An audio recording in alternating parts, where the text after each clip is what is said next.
So it's a great pleasure to be here today, and very fitting, I think, for me to kick off BSR's Be Bold conference as you heard, General Mills celebrates its 150th birthday this year.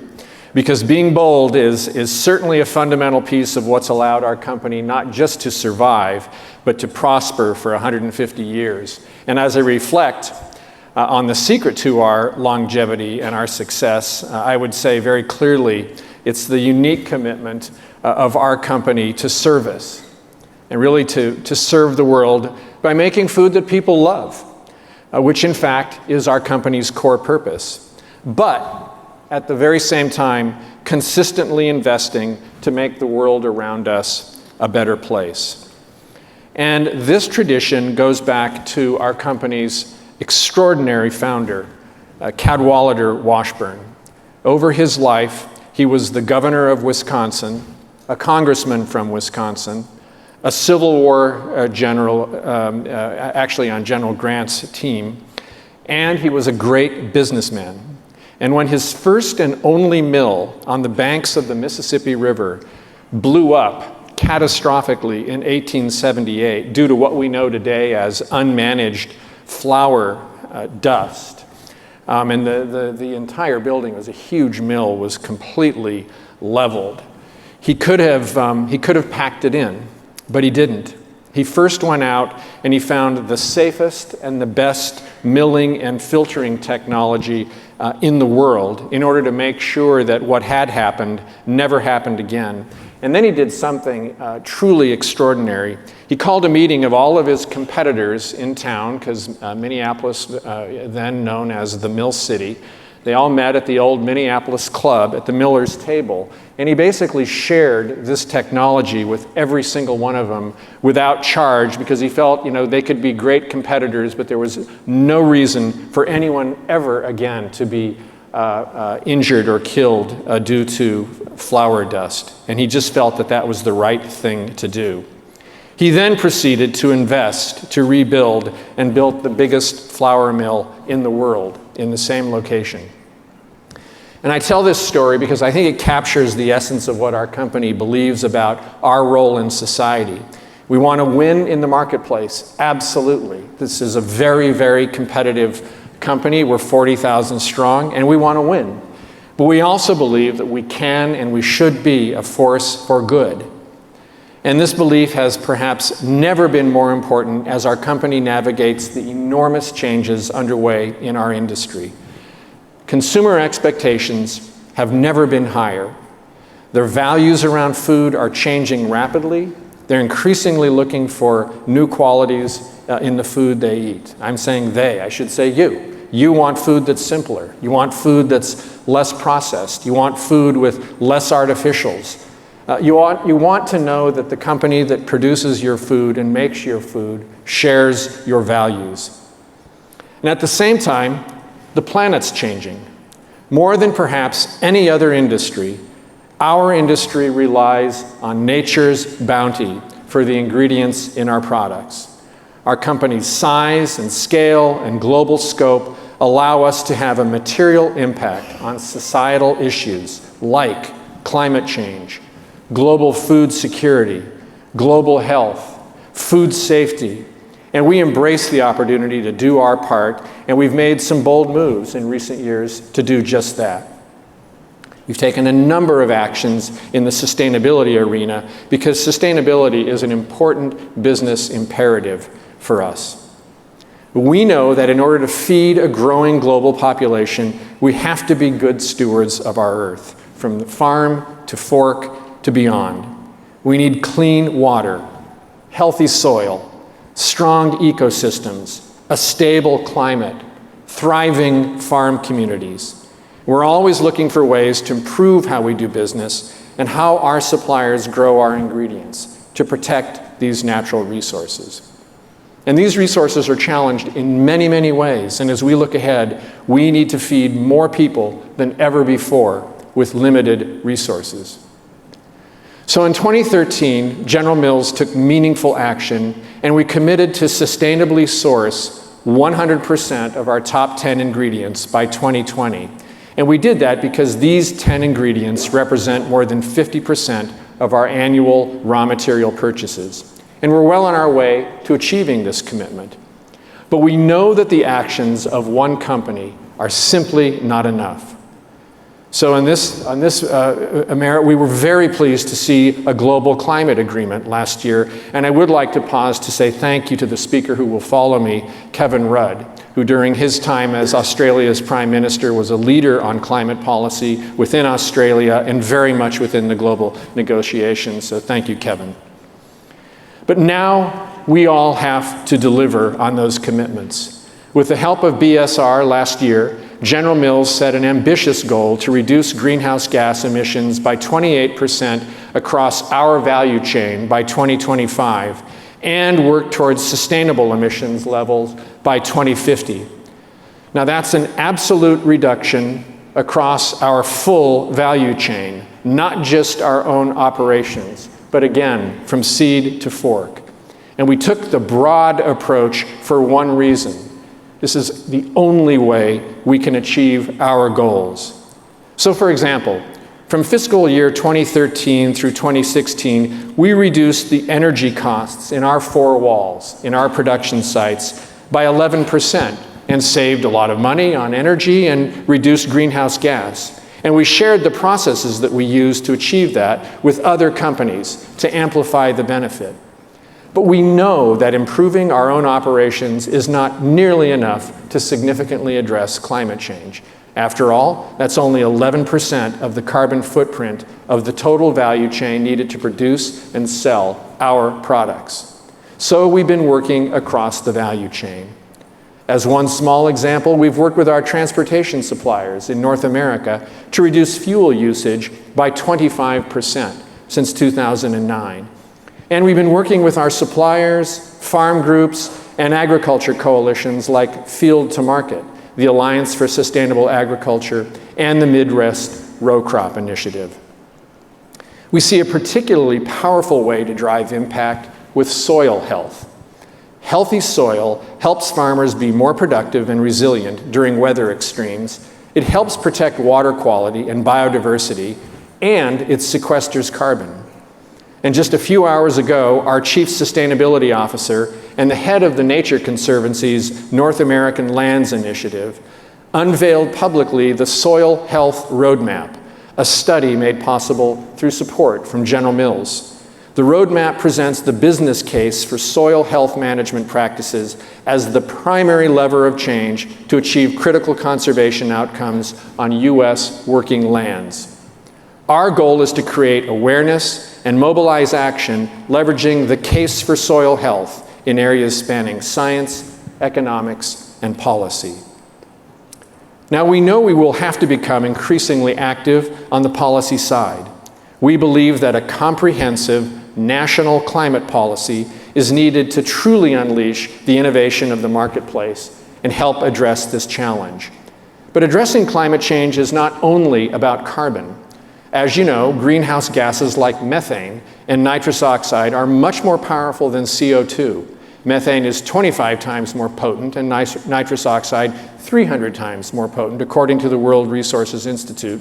And both are much more prevalent in food and agriculture value chains than in other sectors. Now, many of you think of us, if you didn't before, you surely do now, as a breakfast cereal company. But you may be surprised that the #1 ingredient we source is dairy to support our yogurt and our ice cream businesses. So those products rely heavily on dairy cows who contribute up to 65% of agricultural emissions. And so for this reason, we partner with our suppliers and the Dairy Innovation Center to reduce methane emissions in dairy farming.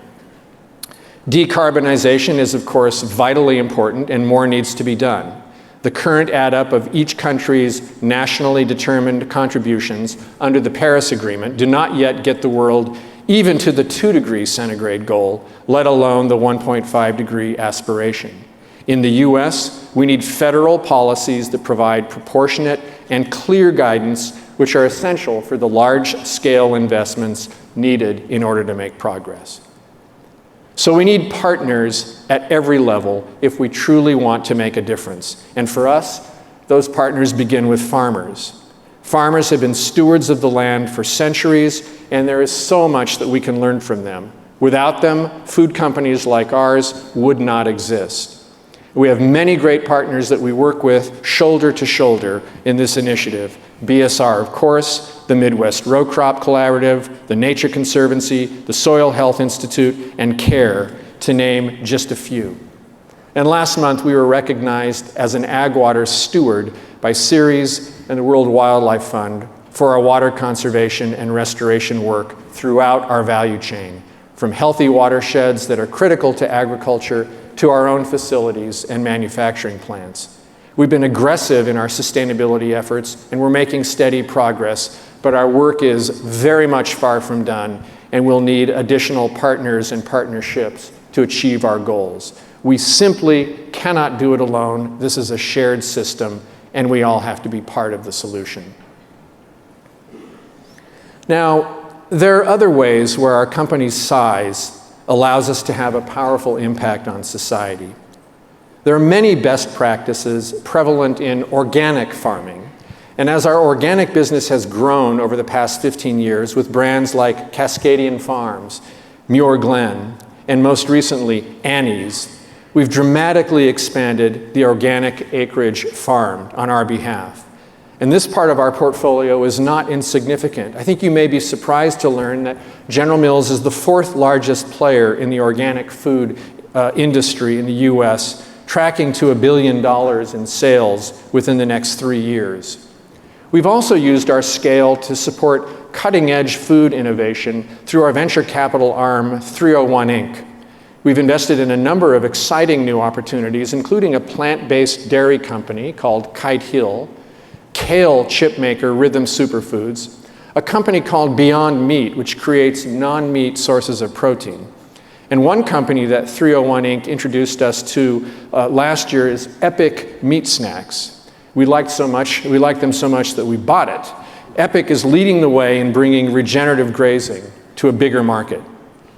When we partner with these companies, we can bring assets like our sales and our supply chain scale so that these smaller brands can reach more people and grow through access to new channels of distribution, expansion to new categories, even expansion to other countries around the world. So one last example I want to share with you where we leverage scale is in the area of global food security. An initiative that I'm very proud of is an organization that we created in 2008 called Partners in Food Solutions. PFS's vision is to improve food security and nutrition by building sustainable food value chains. The organization mobilizes corporate volunteers to share knowledge and expertise with small and growing food processors to improve the food value chain in Africa. After 3 years, the group had brought in other partners, NGOs, and world-leading companies, including Cargill, Buehler, Hershey, and the Dutch-based ingredient micronutrient company DSM, and then spun off on its own and became a standalone 501(c)(3). It continues to serve as a meaningful way for our employees to engage and play a role in our food security initiatives. So I want to share a very short video with you about PSF.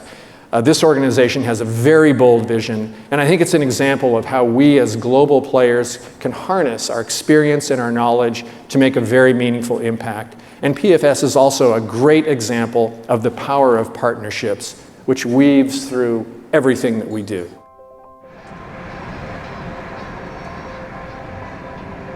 Over the next 5 to 10 years, many people predict that there will be close to 300 million middle-class consumers on the continent of Africa. And many of those consumers are moving from rural areas to urban areas. So the opportunity and the need really to increase local food production is immense. Unless the local food industry grows and develops and reaches its capacity, Africa will continue to struggle with food insecurity. Partners in Food Solutions is a new and unique approach at helping African countries feed their own people and build sustainable food value chains. Intellectual philanthropy represents the sharing not of money, but of know-how. And Partners in Food Solutions and our consortium of global food companies has a lot of know-how in the food industry. So being able to aggregate that and share that with promising high potential companies, we believe can have a transformative effect on food insecurity in Africa. Through our partnership with TechnoServe, they identify high potential small and growing food companies and work with those companies to identify projects that meet their most pressing needs. They then package those projects up and those come to us. We use employee volunteers from our corporate partners to transfer their expertise and know-how to small and growing food companies in Africa. At a company like General Mills, we literally have thousands of years of industry experience, and so we can bring a lot of knowledge against some very big problems that can really find the ways to create the solutions. Food insecurity in Africa has been often addressed in a reactionary way.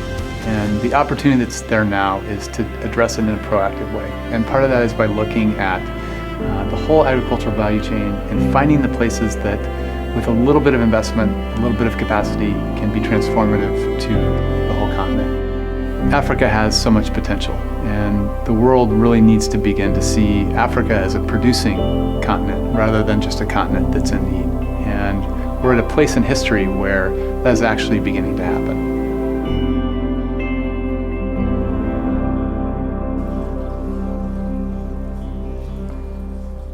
To close, I want to leave you with a couple of thoughts. First, companies like General Mills have a very important role to play in solving some of the toughest challenges that we face. As the world's population grows from 7 to 9 billion and millions are lifted out of poverty, these challenges will only increase.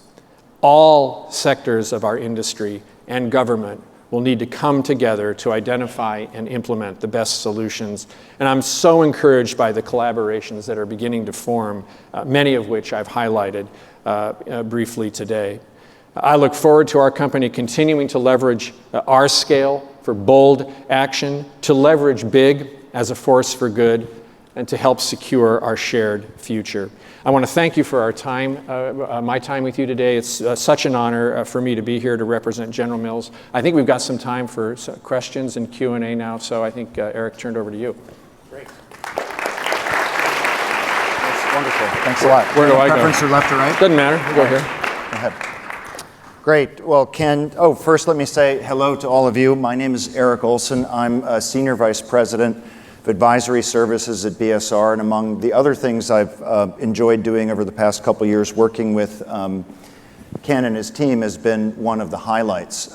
So what we're going to do just for the next few minutes is start a conversation that we're then going to very quickly bring you into. When that time comes, you will be asked to shoot up your hand, you will get a microphone, and we'll go from there. But I'm going to start, and one of the things that I think a lot of people would be interested in hearing is a little bit more about where all of this comes from in General Mills. So where and why this drive for sustainability leadership.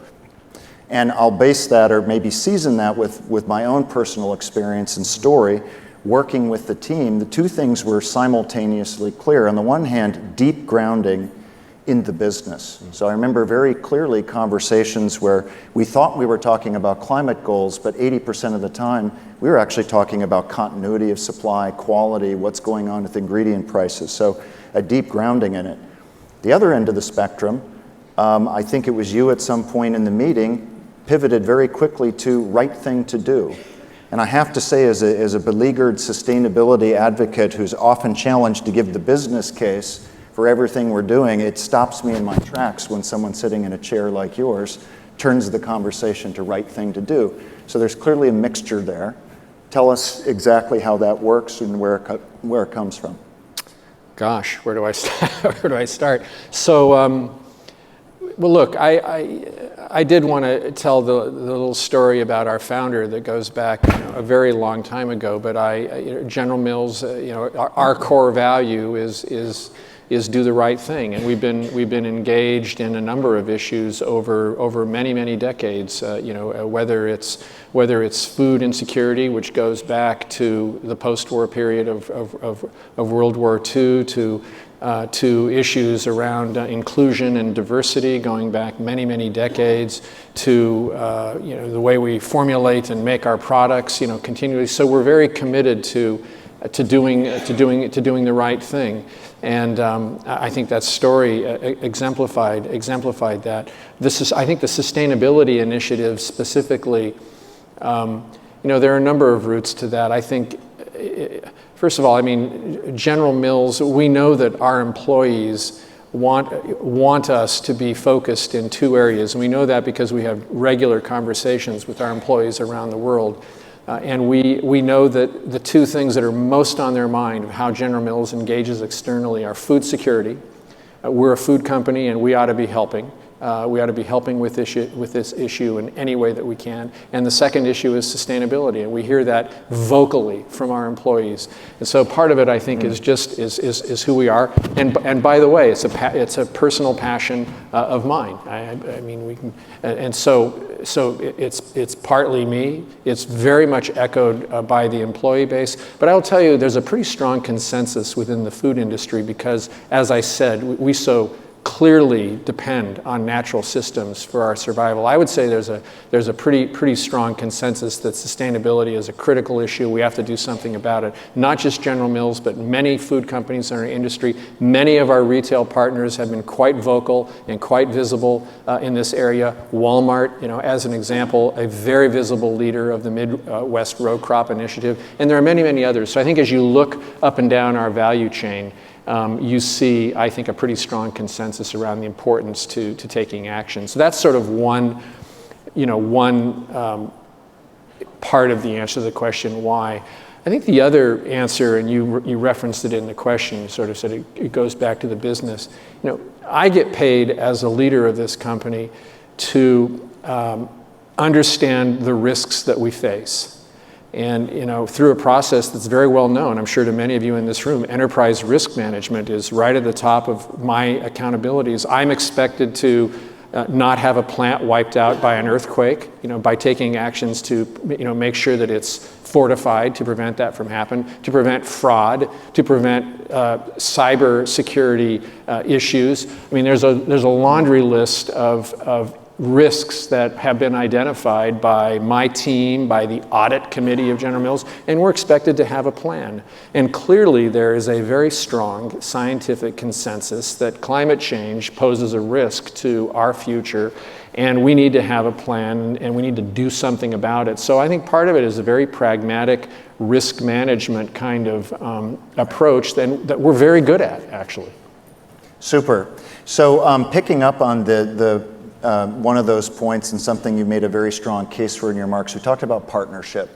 And really at a lot of the heart of what you've done, you've used the word catalyze. You've been mindful of the fact that one of the reasons to take bold action is you attract other people, you bring them in. Say more about some of the kinds of partnerships, public, private, academic, others, that you think we're going to need to see a lot more of, and maybe keeping in mind that we have a lot of people in the industry and adjacent industries in the room, as well as other organizations. Well, I could go in a million different directions. I think that we're not the biggest company clearly in the food industry. We're even at 17 billion. We're average size. In the U.S. we have scale and we have scope, but we represent 0.001% of greenhouse gas emission in the U.S. So clearly, I think we have to work to build coalitions around the kinds of initiatives that we're talking about today. We have to build sector partnerships around many of the agricultural initiatives that I commented on, whether it's modern agricultural techniques, the row crop initiatives, whether it's the soil health initiative that I commented about, which I think is a huge opportunity. I think that is an opportunity that can bring together many sectors of our industry up and down the value chain. But the only way that will happen, I think, is is if we can come together as a sector, agree on how to go after that, agree on the policy initiatives that we need in order to really accelerate the pace of that. So I just, the only way to advance these things is through partnerships. General Mills, we know that we're not the biggest company in the industry, but we thrive on trying to find an idea, trying to find something that can be a catalyst and bring groups together. I'm hoping that the Soil Initiative will do that. I will tell you that in a different area of food security, Partners in Food Solution has been a huge catalyst for bringing the industry together around the problem of food insecurity around the world. It started with us. It's now 5 corporate partners, many foundation partners, USAID, funded by the American government, has come in as a primary partner. So this is the way that we see that we can make a difference and get things done. It's all through the power of partnerships, but critically, starts with an idea, I think, that's powerful and that is attractive to people. Fantastic, thank you. So I have a lot more I'd like to ask, but I'd like to give other people a chance. So if you've got a question/comment for Ken, shoot your hand up now. I see a hand up over here, please. If we can just wait until you get a mic, and if you could tell us who you are and who you're with, that would be great.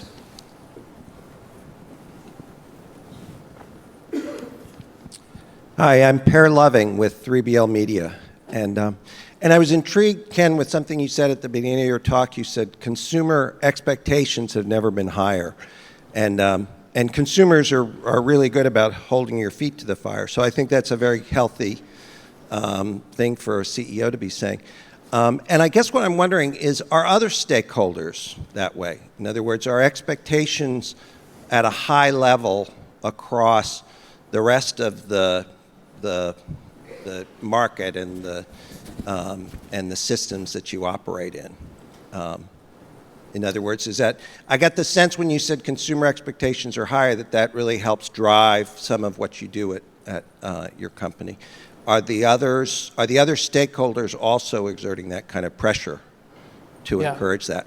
So it's a good question, and I'll maybe be a bit repetitive, but I'll say again that I would say up and down the value chain within the our sector, the food industry, there is I think a emerging quite strong consensus that we need to act, and certainly our retail partners, who are critically important to us, have been quite vocal on this issue, and obviously that's very important to us. They're consumer facing like we are, but to be able to have a clear alignment with some of the biggest retailers in the world on some of these issues is very, very important. But I would say the change in consumer values around food and probably other other consumables is quite striking. I've been doing this for a long time. I've never seen anything like it. Consumers really want food that's simpler, more authentic, more real, shorter ingredient list, less artificials, more organic, more nutrient content, and by the way, it better taste good or I'm not buying it. So, which is a great challenge, for us. And so, so the pace of change is very rapid in our industry. And I would say there have been times when we have been slow to recognize just how quickly values, and attitudes have changed. But I would say we're completely embracing the change now. And it is true that while this can cause short-term pain, the long-term is that being able to really understand what consumers want today and why, and give it to them faster than anybody else does become quite, an intriguing business opportunity for us. And so while there are other, stakeholder changes out there, I think the change in the consumer mindset and also the ability of the consumer to organize and communicate with us through different means, social media, blogging. I mean, the messages that we get are amplified and we hear them earlier. And all of that makes it very clear to us, I think, where we need to change and what we need to do. Great, thank you. Up here and then there.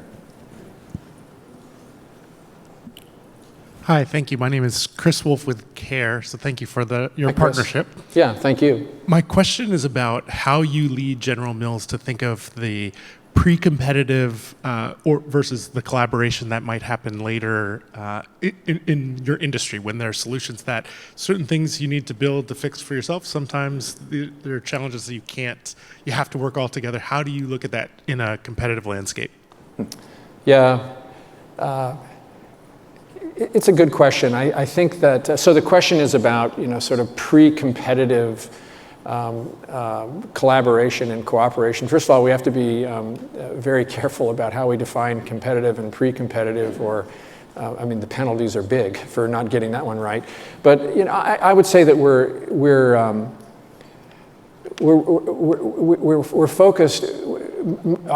focused with collaboration with competitors primarily on societal issues, obviously, which we're talking about today. We work with competitors on areas of transparency, which I think is an important thing for the entire industry. So, as an example, we've worked very closely with many players in the food sector to develop an easy way for consumers to find out basically everything they want to know about the food products that they buy. We've developed a common platform you can read with a QR code, and I think within several years the US will have the most advanced transparency tool for consumer products in the world.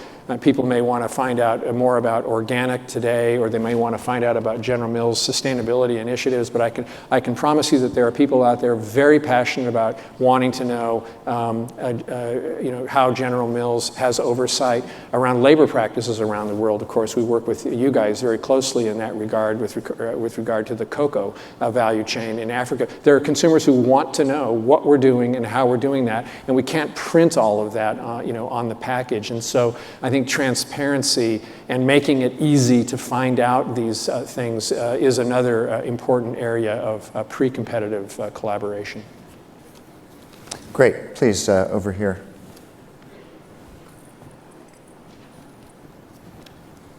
Thank you for what you're doing. I'm curious about how you approach a difficult business decision like what to do about palm oil, where you have cost considerations and environmental impacts. So the question about palm oil, as an example. I think the first thing we did in that case was we want to understand and learn about the problem, and so we studied it, and we had teams visit plantations around the world to see what was actually going on, and I think it became very clear very early that this is really a problem. We committed very early to not buy palm oil or participate in any way with agricultural practices that are going to contribute to deforestation. And then I think once there's an understanding of the problem, and we knew we had to do something, to go back to, because we did feel that was the right thing to do. Then I think that leads to a search for how we can validate and ensure that our supply chain is the way that we want it to be, and we start going, evaluating different certifying agencies, and just set up a structure that can guarantee that we're going to have the supply chain that we want to have. So it started with what's really going on here, and then that one quickly went on to okay, what are the metrics, and how do we ensure that we're getting where we want to go? And by the way, just on that point, and someone asked earlier about other stakeholders who are involved or can be influential. I mean, regulation and rulemaking can be extremely positive and can create markets in our industry. And so we've been in the organic food business for almost 20 years, and I think many of you will remember the early days of that industry where there were multiple certification agencies across the country, many of them working, at a state level or a regional level, which quite frankly made it difficult for the industry to develop because you didn't know if your products were going to be really certified in one state or another. And it wasn't until the U.S. Department of Agriculture developed a common standard that everyone could aim for, and a very good standard for organic, that the industry really exploded, and took off. And so certification and a coherent national set of rules, common standards, can be extremely helpful for, to hasten the rate of innovation. So I'm just going to ask one last question, and then we've got to move on. And I wanted to use it to bring together sort of two of the major things that you've talked about. One is all of this action with a real supply chain focus, thinking about the impact of the business, creating value upstream. And the other is the clear commitment to food security. And we have this challenge. You called out the 9 or 10 billion people, so we're going to need a lot more, but the impact has got to be less. In addition to what you've talked about, how are you thinking about different uses of technology, food enhancements, things like that as part of that equation, including if you want to talk about GMOs and similar technology, because this is where we get into a lot of very contentious discussion about technology, more natural, more local, not what's really going to scale. Yeah. So how do you approach those? Well, the ecologists and environmental scientists who I tend to hang around with, who are largely at the University of Minnesota, which has very deep expertise, both in environment and agricultural practice, are, I think would say that, without question, we need highly productive, very intense agriculture. I mean, we all should support that and promote that. That will be critical as the population grows. And not only are we going to have to deal with population growth, but rapidly developing middle classes around the world. So it's not just people are going to be asking for more grain and more rice. The first thing that consumers do as their incomes rise, and we know this as a global food company very well, the very first thing that a consumer in China or a consumer in Brazil or any emerging market does when they enter that sort of middle class is they want a better diet. They want better food, they want more protein, they want more convenience. And so it's a multiple effect that we're going to see with increase in population. And so we have to have highly productive agriculture, or we're going to see, I think, very significant loss of habitat as more acreage goes under the plow. So I think it's vital that we have agricultural technology. Personally, I think that a genetic modification technology will play a role there. But I'm sure there are many other technologies out there that are going to strengthen the productivity of agricultural lands. And I personally believe that it's critical that we do that in order to supply demand, while maintaining the habitat diversity that we all want to protect. Great. Well, thank you very much. Let me thank you again for everything you do, for spending time with us. I know you have to run now, but we've really enjoyed having you with us. Join me in thanking Ken. Thanks. Thanks a lot. Appreciate it. You bet.